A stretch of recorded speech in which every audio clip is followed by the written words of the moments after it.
మిత్రులారా, ఏ ప్రాంతానికైనా ఈ భూలోకంలో గుర్తింపు అస్తిత్వం తల్లి. మన సంస్కృతికి సాంప్రదాయాలకి ప్రతిరూపం తల్లి. 4 కోట్ల తెలంగాణ ప్రజలు దశాబ్దాల కాలం పాటు పోరాటం చేసి అమరులై సాధించుకున్న తెలంగాణ రాష్ట్రంలో ఈరోజు మన తెలంగాణ తల్లిని ప్రతిష్ఠించుకోవడం మనందరికీ గర్వకారణం. ఈ సందర్భంగా ఉమ్మడి రాష్ట్రంలో సమైక్య పాలనలో ఆనాడు తెలంగాణ సంస్కృతి మీద సాంప్రదాయాల మీద దాడి చేయడమే కాదు, హవయేళన చేస్తూ తెలంగాణ ప్రజల్ని అవమానించిన సందర్భాలు ఎన్నో మనం చూసినాం. అక్కడి నుంచి విద్యార్థి ఉద్యమకారులు అమరులై సాధించుకున్న తెలంగాణ రాష్ట్రంలో 10 సంవత్సరాలు తప్పకుండా తెలంగాణ సంస్కృతి పునరుజ్జీవింపబడుతుంది, మన తల్లిని గౌరవించుకుంటామని ఆలోచన చేసినాం.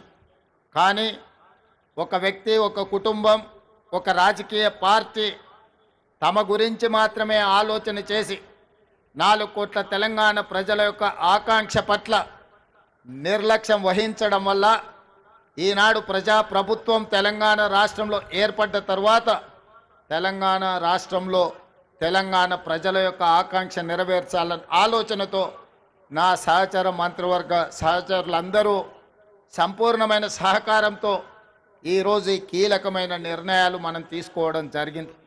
మిత్రులారా, ఆనాడు మీకందరికీ తెలుసు, తెలంగాణ రాష్ట్రంలో ఉద్యమం ఉవ్వెత్తున లేచినప్పుడు తెలంగాణ యువకులు ముఖ్యంగా తాము తిరిగే బండి మీదనే కాదు, తమ గుండెలపై టీజీ అని రాసుకొని తాము కట్టెల్లో కాలిన శాశ్వతంగా పచ్చబొట్టు పొడిపించుకున్న టీజీ ప్రజలకు శాశ్వతంగా గుర్తింపు ఉండాలి అని ఆనాడు టీజీ తెలంగాణ యువకులు గుండెల మీద రాయించుకున్నారు.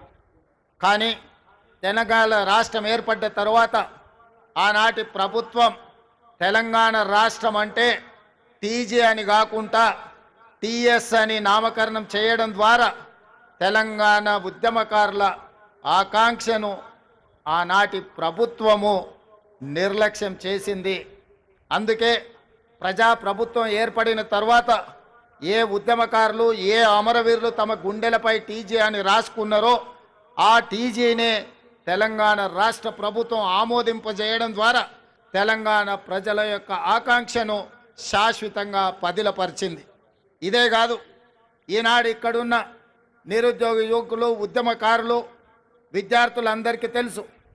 అదే కాదు, ఉస్మానియా యూనివర్సిటీ, కాకతీయ యూనివర్సిటీ గోడల మధ్య మారు మ్రోగుతున్నది ఈ రోజుకు కూడా జయ జయ హే తెలంగాణ జనని జయ కేతనమని. ఆనాడు తెలంగాణ ఉద్యమాన్ని ఉవ్వెత్తున లేపి ఆనాడు ఉద్యమకారులకు స్ఫూర్తినిచ్చి తెలంగాణ రాష్ట్ర సాధనలో ఎంతోమంది కవులు, కళాకారులు గొంతెత్తి పాడిన సందర్భంలో అందరికీ ఆదర్శంగా నిలబడ్డ అందశ్రీ గేయం రాష్ట్ర గీతంగా మార్చుకుంటామని ఉమ్మడి రాష్ట్రంలో సమైక్య పాలనలో మనం ఎన్నోసార్లు చెప్పుకోవడం జరిగింది. 10 సంవత్సరాలు ఎదురు చూసినాం, కానీ ఆనాటి పాలకుల యొక్క ఆలోచన నాకు తెలీదు. ఎందుకో జయ జయ హే తెలంగాణ అనే గీతం రాష్ట్ర గీతంగా అవతరించలేదు.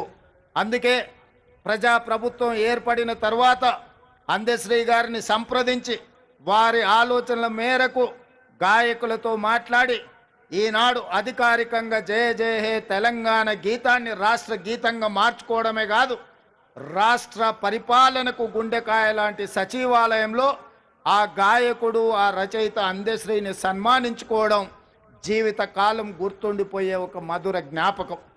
ఇంత గొప్ప అవకాశం, అదేవిధంగా రాష్ట్ర సాధన సమయంలో రాజకీయ పార్టీలు, వ్యక్తులు వాళ్ళ ఆలోచన పరంగా అది ఆలె నరేంద్ర గారు కావచ్చు, విజయ్ శాంతి గారు కావచ్చు, కల్వకుంట్ల చంద్రశేఖరరావు గారు కావచ్చు, లేదా చాలామంది ఉద్యమకారులు ఆయా రాజకీయ పార్టీల యొక్క ఆలోచన, వాళ్ళ విధి విధానాలకు అనుకూలంగా ఆనాడు తెలంగాణ తల్లి ప్రతిమను వారు సృష్టించుకొని ఆయా రాజకీయ పార్టీలు వాటితో ముందుకు కొనసాగినాయి.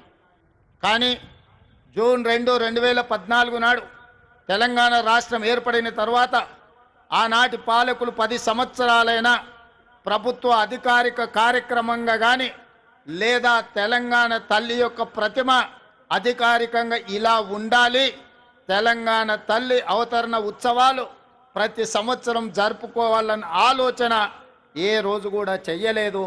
తెలంగాణ తల్లి 10 సంవత్సరాలు వివక్షకు లోనైంది. అందుకే ఈనాడు మన అస్తిత్వానికి ప్రతీకైన మన సంస్కృతి సాంప్రదాయానికి బహుజనుల నుంచి పుట్టిన ఈ ఉద్యమం బహుజనులు పిడికిలి బిగించి సాధించుకున్న తెలంగాణలో బహుజనుల యొక్క ఆకాంక్ష మేరకు తండాలలో, గూడాలలో, మారుమూల పల్లెల్లో జనబాహుల్యంలో ఉన్న తెలంగాణ తల్లి నాకు ఈ తెలంగాణ మాతృమూర్తిని చూసినప్పుడు చిన్నప్పుడు నా తల్లి ఏ విధంగా ఉండెనో నాకు ఈరోజు కళ్ళకు కట్టినట్టుగా ఈ తెలంగాణ తల్లి విగ్రహాన్ని చూస్తే నాకు స్ఫురించింది. అదేవిధంగా ఎవరిని అడిగినా నా మంత్రివర్గ సహచరులు కావచ్చు, శాసనసభ్యులు కావచ్చు, కవులు కళాకారులు కావచ్చు, ఎవరితో మాట్లాడినా వాళ్ళందరూ ఒకే మాట చెప్పిండ్రు, ముఖ్యమంత్రి గారు ఈరోజు ఈ కళాకారుడు తీర్చిదిద్దిన తెలంగాణ తల్లి మన గుండెల్లో ఉండే మన కన్న తల్లి ప్రతిరూపంగా ఈరోజు ఉన్నది, అద్భుతంగా ఉన్నది. మీరు ఆలోచన చెయ్యకండి.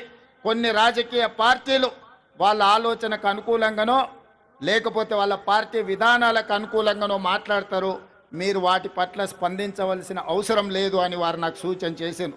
అదే కాకుండా ఈరోజు ఉదయం శాసనసభలో నేను స్పష్టంగా ప్రకటించిన డిసెంబర్ 9 ఒక పవిత్రమైన రోజు, ఒక పండుగ రోజు. ఈరోజు రాజకీయ విమర్శలకు, రాజకీయ ఆలోచనలకు విరామం పెట్టి పండుగ జరుపుకోవాలి. పండుగ పర్వదినాన మన ఆలోచనలు అన్నీ కూడా అమ్మ చుట్టూతోనే ఉండాలి, తెలంగాణ తల్లిని కీర్తించడంలోనే నిమగ్నం అవ్వాలన్న ఆలోచనతోటి ఈనాడు ఎలాంటి విమర్శలకు, ఎలాంటి వివాదాలకు తావివ్వకుండా ఈరోజు తెలంగాణ ప్రజల యొక్క తెలంగాణ తల్లి అవతరణ ఉత్సవాన్ని ఒక పండుగ కార్యక్రమంగా మన రాష్ట్ర ప్రభుత్వం కొనసాగిస్తున్నది.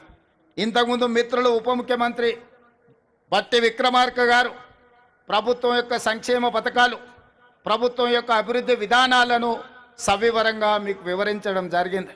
ఈ అంశాలకు సంబంధించి సంక్షోభం నుంచి సంక్షేమం వైపు, అవినీతి నుంచి అభివృద్ధి పదం వైపు, ఈ తెలంగాణని విధ్వంసం నుంచి పునర్నిర్మాణం వైపు ఏ విధంగా ముందుకు తీసుకు వెళ్ళాలనుకుంటున్నామో మొదటి సంవత్సరం పూర్తి చేసుకున్న సందర్భంలో భవిష్యత్ కార్యాచరణను రాబోయే రోజుల్లో శాసనసభలో విధి విధానాలను ప్రకటించడమే కాకుండా వీటి పట్ల చర్చ చేపట్టి తెలంగాణ అభివృద్ధి పదం వైపు నడిపించే బాధ్యత ఈరోజు మన ప్రభుత్వం తీసుకుంటుంది. అందుకే మిత్రులారా, తెలంగాణ ఉద్యమం సందర్భంగా సర్వం కోల్పోయి ఈరోజు తెలంగాణ ప్రభుత్వాల నిర్లక్ష్యానికి, గుర్తింపుకు నోచుకోక ఇబ్బంది పడుతున్న కొంతమంది కవులను, కొంతమంది ప్రముఖులను ఈరోజు గుర్తించాలని, గుర్తించిన వాళ్ళను గౌరవించాలని, గౌరవించిన వాళ్ళను సన్మానించాలని, సన్మానంలో భాగంగా వాళ్ళను కొంత ఆర్థికంగా కూడా ఆదుకోవాలన్న ఆలోచన ఈ రాష్ట్ర ప్రభుత్వం చేసింది. అందుకే మీడియా మిత్రుల వేలాది మంది తెలంగాణ బిడ్డల సమక్షంలో ఈ తెలంగాణ కోసం సర్వం ఒడ్డి సర్వం కోల్పోయిన గొప్ప కవులు, కళాకారులు, ఉద్యమ బాటన లక్షలాది మంది విద్యార్థి, నిరుద్యోగ యువకులను ఉద్యమ బాట పట్టించిన ఈ కవులను, కళాకారులను సన్మానించుకోవాలన్న ఆలోచనతో వారిని గుర్తించే ప్రయత్నం చేసింది. అందులో గూడ అంజయ్య తెలంగాణ ఉద్యమం సందర్భంగా అయ్యోనివా ఓరి రాజుగానే, అయ్యోనివా అనే పాట, లేదా ఓరి రాజుగా అనే పాట, ఇలాంటి గొప్ప గొప్ప పాటల ద్వారా తెలంగాణ ఉద్యమాన్ని ముందుకు నడిపించిన గూడ అంజయ్యను తెలంగాణ రాష్ట్ర ప్రభుత్వం గుర్తించాలన్న ఆలోచన చేసింది. అదేవిధంగా గద్దర్ అన్న అంటే మీకు తెలుసు, గద్దర్ అన్న గురించి నేను పరిచయం చేయాల్సిన అవసరం లేదు. గద్దర్ అన్న గురించి తెలియని వాళ్ళు ఈ 4 కోట్ల జనాలలో ఎవరూ లేరంటే అతిశయోక్తి కాదు. వారే కాదు, బండెనుక బండి కట్టి ఈ పాట పాడని వారు, ఈ పాట వినని వారు లేరు. బండి యాదగిరి కుటుంబాన్ని ఈరోజు తెలంగాణ రాష్ట్ర ప్రభుత్వం గౌరవించాలని నిర్ణయం తీసుకున్నది. అదేవిధంగా ఇంతకుముందే సన్మానించుకున్న అందశ్రీ గురించి నేను కొత్తగా చెప్పవలసిన అవసరం లేదు. అదేవిధంగా గోరెటి వెంకన్న, అదేవిధంగా సుద్దాల అశోక్ తేజ, అదేవిధంగా జయరాజ్, అదేవిధంగా పాశం యాదగిరి, అదేవిధంగా ఎక్క యాదగిరిరావు గారు ఈరోజు మనం నివాళులు అర్పించే అమరవీరుల స్తూపాన్ని ఎక్క యాదగిరిరావు గారే తీర్చిదిద్దిండ్రు. ఈ 9 మంది కవులను, కళాకారులను తెలంగాణ రాష్ట్ర ప్రభుత్వం గుర్తించడమే కాకుండా వారికి ఫ్యూచర్ సిటీలో 300 గజాల ఇంటి స్థలాన్ని ఇవ్వడమే కాకుండా ₹1 కోటి నగదు ఇవ్వడం ద్వారా ఒక తామర పత్రాన్ని తెలంగాణ రాష్ట్ర ప్రభుత్వం ద్వారా వారికి ఇవ్వడం, భవిష్యత్ తరాలు వాళ్ళ మనుమలు ములి మనుమనులు ఆ తామర పత్రాన్ని చూసి తెలంగాణ రాష్ట్ర ప్రభుత్వం వాళ్ళ కుటుంబ సభ్యులను గుర్తించింది. తెలంగాణ ఉద్యమంలో వారి త్యాగం, వారి పోరాటం ఎంతో స్ఫూర్తిని నింపింది అని చెప్పి ఈ 9 మంది కవులను, కళాకారులను తెలంగాణ రాష్ట్ర ప్రభుత్వం గుర్తించి సన్మానించాలనుకుంటుంది. అందుకే వారికి తామర పత్రాన్ని రాష్ట్ర ప్రభుత్వం అధికారికంగా అందించడమే కాకుండా వారికి ఒక ఇంటి స్థలాన్ని, వారికి ₹1 కోటి నగదును వారికి ఇవ్వడం ద్వారా ఈ ప్రభుత్వం, ఈ 4 కోట్ల తెలంగాణ ప్రజలు మీ త్యాగాలను మరవలేదు. మీ త్యాగాలు చరిత్ర పుటలలో, మీ పోరాటాలు మా మెదళ్లలో శాశ్వతంగా ముద్రించుకుంటాము. మిమ్మల్ని గుండెల్లో పెట్టి చూసుకోవడమే కాదు, 4 కోట్ల తెలంగాణ ప్రజలు, తెలంగాణ రాష్ట్ర ఆకాంక్ష ఉన్న ప్రతి వాడు మిమ్మల్ని భుజాల మీద మోస్తారు అనే ఒక సందేశాన్ని అందించడం కోసమే ఈరోజు వీళ్ళను గుర్తించడం జరిగింది.